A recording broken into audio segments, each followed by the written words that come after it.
പ്രാർത്ഥിക്കുന്നവന്റെ പ്രാണനെ ശത്രു എടുക്കുവല്ലായിരുന്നു, പ്രാർത്ഥിച്ചവൻ പ്രാണനെ കൊടുക്കുമായിരുന്നു. എപ്പോഴും ദൈവത്തോട് ബന്ധമുള്ളവന്റെ ഒരു പ്രത്യേകതയാണ്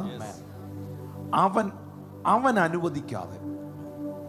ഞാൻ നിങ്ങളോട് പറയും, നിങ്ങളൊരു അഭിഷിക്തനാണെങ്കിൽ, ഒരു ദൈവ പൈതലാണെങ്കിൽ, നീ തകരാൻ നീ തന്നെ നിന്നെ അനുവദിക്കാത്തിടത്തോളം കാലം നീ തകരില്ല.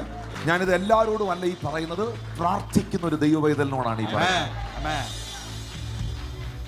നിങ്ങൾ പേഴ്സണലി ഗിവ് അപ്പ് ചെയ്യാത്തിടത്തോളം കാലം ഞാൻ പറയുന്നു, നിങ്ങളുടെ മേളിൽ ദൈവം ഇട്ടിരിക്കുന്ന അഭിഷേകത്തിന് ശത്രുക്കളില്ല.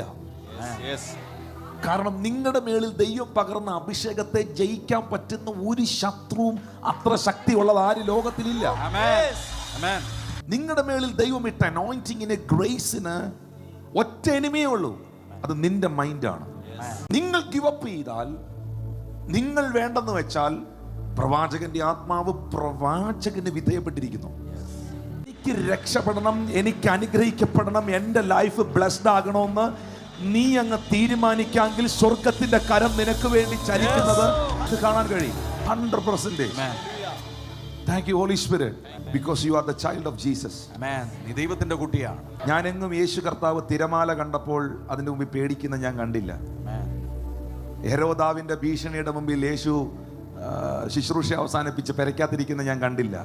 ക്രിസ്തുവിൽ ഞാൻ ആരാണെന്നുള്ള എൻ്റെ ഉറപ്പാണ് എൻ്റെ അധികാരം. നിങ്ങൾ രോഗികളുടെ മേൽ കൈവച്ചാൽ അവർക്ക് സൗഖ്യം വരും. നിങ്ങൾ ഈ മലയോട് കൽപ്പിച്ചാൽ ഈ മല മാറിപ്പോകും.